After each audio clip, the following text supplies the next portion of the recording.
ನಾನು ನಿಮ್ಮ ಕ್ಷೇತ್ರದವನೇ ಸರ್. ನನ್ನ ಪ್ರಶ್ನೆ ಏನಂದರೆ, ಈಗ ನಮ್ಮ ಕ್ಷೇತ್ರದಲ್ಲಿ ನಮ್ಮ ತನ್ವೀರ್ ಸೇಠ್ ಸಾಹೇಬ್ಗೂ ಇದ್ದಾಗ ಅವ್ರಿಗೂ ಮಸ್ಜಿದಿಗೂ ಹೋಗ್ತಾರೆ, ಮಂದಿಗೂ ಹೋಗ್ತಾರೆ, ದೇವಸ್ಥಾನಕ್ಕೂ ಹೋಗ್ತಾರೆ.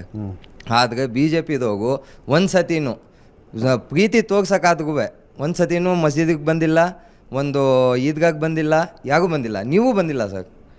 ಆದರೆ ನೀವು ಈ ಥರ ಮಾಡಿದ್ರೇ ಗೊತ್ತಾಗೋದು, ಹೌದು ಇವಾಗೂ ನಮ್ಮ ಎಂ ಪಿ ಹೋಗು ನಮ್ಮ ಕಡೆ ನೋಡ್ತಾ ಹೋಗೆ, ನಮಗೆ ಕೇಳ್ತಾ ಹೋಗೆ, ನಮ್ಮ ಮನೆಗೆ ನಮ್ಮ ಮನೆ ಹತ್ರ ಬಂದು ಕೇಳ್ತಾ ಹೋಗೆ ಮುಸ್ಲಿಮ್ಸ್ಗೆ ಏನು ತೊಂದರೆ ಆಗ್ತಾಯಿದೆ ಏನು ಅಂತ ಅಂದ್ಬಿಟ್ಟು. ಆದ್ರೆ ಯಾರಿಗೂ ಮಾಡ್ತಾ ಇಲ್ಲ ಸರ್. ಬಿ ಜೆ ಪಿ ಇದಾಗೂ ಒಬ್ರಿಗೂ ಮಾಡ್ತಾ ಇಲ್ಲ. ಓಕೆ, ಸೊ ಪ್ರತಾಪ್ ಸಿಂಹ ಅವರು ಈಗ ಮುಸ್ಲಿಮರ ಮೇಲೆ ಪ್ರೀತಿ ಇದೆ ಅಂತ ತೋರಿಸ್ಬೇಕಂದ್ರೆ ಮಸೀದಿಗೆ ಬರಲ್ಲ. ಒಂದು ನಿಮಿಷ,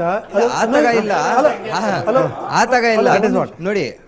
ತನ್ವೀರ್ ಸೇಠ್ ಸಾಹೇಬ್ಗಾಗ್ಲಿ ನಮ್ಮ ಜಮೀರ್ ಅಹಮದ್ ಸಾಹೇಬ್ಗಾಗ್ಲಿ ಅವ್ರ ದೇವಸ್ಥಾನಕ್ಕೂ ಹೋಗ್ತಾರೆ, ಪೂಜೆನೂ ಮಾಡ್ತಾರೆ. ಅದೇ ಅವ್ರ ಹತ್ರ ಹೋಗ್ಬಿಟ್ಟು ಅವ್ರ ಮಧ್ಯದಲ್ಲಿ ಹೋಗ್ಬಿಟ್ಟು ಕೇಳ್ತಾರೆ ನಿಮ್ಗೆ ಏನ್ ಕಷ್ಟ ಇದೆ ಏನು ಅಂತ ಅಂದ್ಬಿಟ್ಟು. ಆದ್ರೆ BJP ಇದ್ದವ್ರು ಮುಸ್ಲಿಂ ಅವ್ರ ಹತ್ರ ಒಬ್ಬನು ಬಂದು. ಅದೇ ಸರ್, ನಾನು ಅದನ್ನೇ ಕೇಳಿದೆ. ಪ್ರತಾಪ್ ಸಿಂಹ ಅವರು ತಮ್ಮ ಮುಸ್ಲಿಂ ಪ್ರೀತಿಯನ್ನು ತೋರಿಸಿಕೊಳ್ಬೇಕಂದ್ರೆ ಮಸೀದಿಗೆ ಹೋಗ್ಬೇಕು ಪ್ರಶ್ನೆ ಕೇಳಿದ್ರು. ಒಂದೇ ನಿಮಿಷ ನೈಮ್ ಅವರೇ, ನಾನು ನಿಮ್ಗೆ ಕೇಳಕ್ ಬಯಸ್ತೀನಿ.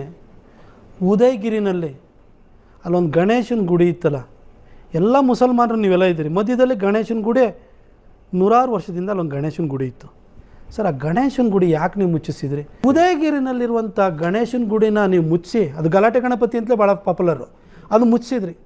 ಅದನ್ನು ರಾಜು 2015ರಲ್ಲಿ ಹತ್ಯೆ ಆದ್ನಲ್ಲ ರಾಜು ಅದನ್ನು ಹೋರಾಟ ಮಾಡಿ ರಿಓಪನ್ ಮಾಡಿಸ್ತಾ ಅಂತ ಹೇಳಿ ಅವನು ಕುದಿಗೆನ ಕಡ್ದಾಕಿರಲ್ಲ ಸರ್.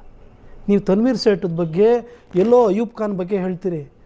ಮುಸಲ್ಮಾನ ಸಮುದಾಯವಾಗಿ ನಿಮ್ಮಲ್ಲಿ ಒಂದು ಸ್ವಲ್ಪ ಪಕ್ಕದಲ್ಲಿರೋ ನೀವು 10 ಮಸೀದಿಗಳು ಅಲ್ಲಿದೆ, ಪ್ರತಿನಿತ್ಯನೂ ಕೂಡ ಮಸೀದಿಯ ಮೈಕ್ ಸೆಟ್ಗಳಿಂದ ಲೌಡ್ ಸ್ಪೀಕರ್ಗಳಿಂದ ಇಷ್ಟು ಜೋರಾಗಿ ನೀವು ಆಜಾನ್ನ ಮಾಡ್ತೀರಿ. ನೀವು ಪಕ್ಕದ ಗಣೇಶ್ ಗುಡಿನಲ್ಲಿ 1 ಗಂಟೆ ಶಬ್ದ ಬಂದ ಕೂಡಲೇ ನಿಮಗೆ ಯಾಕೆ ಅಷ್ಟೊಂದು ಹಿಂಸೆ ಆಗುತ್ತೆ?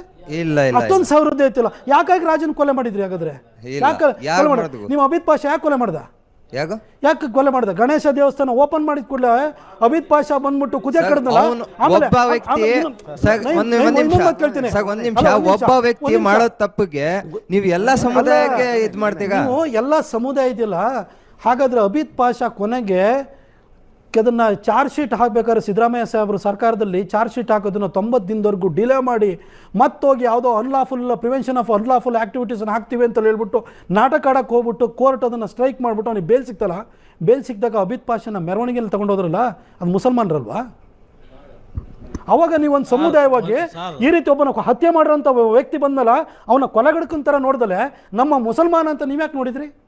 2011ರಲ್ಲಿ ಮಹಾಜನ ಕಾಲೇಜಿನಲ್ಲಿ ಓದ್ತಾ ಇದ್ದಂಥ 2 ವಿದ್ಯಾರ್ಥಿಗಳನ್ನು ಹುಣಸೂರಿನವ್ರನ್ನ ಅವತ್ತು ಎದೆಗೆ ಸೀಳುಬಿಟ್ಟು ಸಾಯಿಸಿದ್ರಲ್ಲ, ಇದೇ ಅಬಿದ್ ಪಾಷಾ ಅಲ್ವಾ? ಅದರಲ್ಲೂ ಮಾಡಿರೋ ಕೇಸಲ್ಲಿ ಅವನೇ ಇರುತ್ತಾನೆ.